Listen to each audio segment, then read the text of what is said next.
j'ai bien compris, les questions auxquelles tu souhaites avoir des réponses sont les suivantes. Alors, la première question, le magnétiseur peut-il se vider de son énergie vitale lorsqu'il magnétise et ainsi diminuer son temps de vie ou décéder plus rapidement? La deuxième question, le magnétiseur doit-il se protéger lorsqu'il magnétise afin de se protéger de l'énergie viciée du patient? Troisième question, le magnétiseur doit-il se charger d'énergie cosmique pour éviter de donner sa propre énergie au client? Et enfin, la dernière question, le magnétiseur doit-il demander protection avant de magnétiser? Doit-il effectuer des rites ou encore porter des pierres, des bracelets ou autres objets de protection?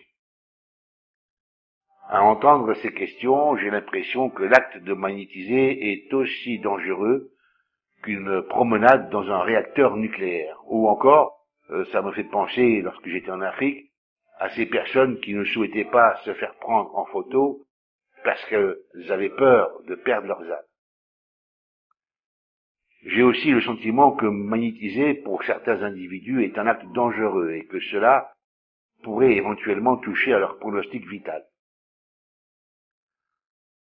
Ce genre de propos découle d'une méconnaissance certaine et de croyances douteuses et bien entendu dévalorisantes pour les personnes qui colportent ces stupidités.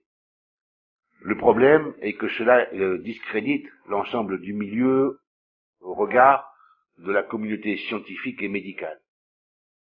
Ces mêmes personnes qui répandent ce genre d'inepties demandent la reconnaissance de leur corporation alors qu'ils se ridiculisent inconsciemment au regard de ceux qu'ils critiquent.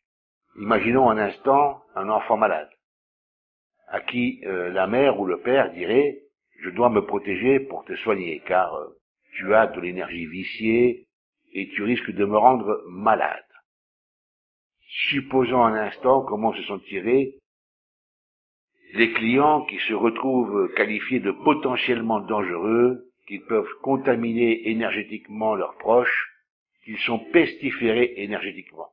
C'est de l'aberration.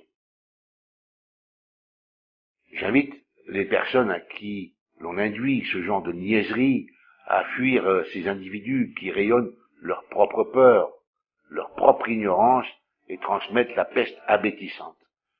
Je connais personnellement des personnes qui travaillent en milieu hospitalier et qui magnétisent à l'occasion. Et croyez-moi, les cas qu'ils traitent sont suffisamment graves pour flanquer la trouille à tous ces individus qui ont peur de leur propre ombre. Et pourtant, elles agissent, libres de tous les doutes liés à la peur et à l'ignorance. Elles sont en forme et en bonne santé, et ceci malgré la fréquentation quotidienne de personnes ayant de graves maladies. Alors tu comprendras facilement que ces infirmières, parfois des médecins qui utilisent le magnétisme, oui, cela existe, seront réticents à l'écoute à ces absurdités déblatérées par des ignorants. Je magnétise depuis plus de 40 années, j'ai 63 ans et je me porte comme un charme. Mes plus grandes maladies ont été la scarlatine, la rougeole et parfois des angines. Et pourtant, je magnétise sans m'occuper de toutes ces âneries dévalorisantes pour le client qui n'est pas une bombe atomique ou un morceau d'uranium. C'est un être humain qui vient demander de l'aide et non un danger qui se présente au cabinet. L'ignorance, la stupidité et la superstition, le maraboutage, sont au rendez-vous et facilement transmissibles, et cela va dans le sens du besoin de croire, car l'humain, d'une manière générale et naturelle, cherche toujours à croire.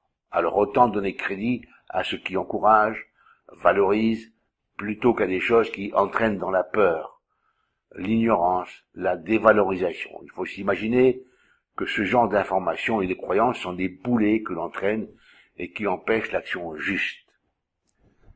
La valorisation ne se trouve pas dans les craintes illusoires. L'action saine s'effectue dans la confiance en l'autre et surtout en soi. C'est un échange, une communication constructive. Je te pose une question simple. Te protèges-tu quand tu vas au cinéma, dans les transports en commun, au théâtre, dans les magasins, de peur d'attraper les maladies des personnes que tu côtoies?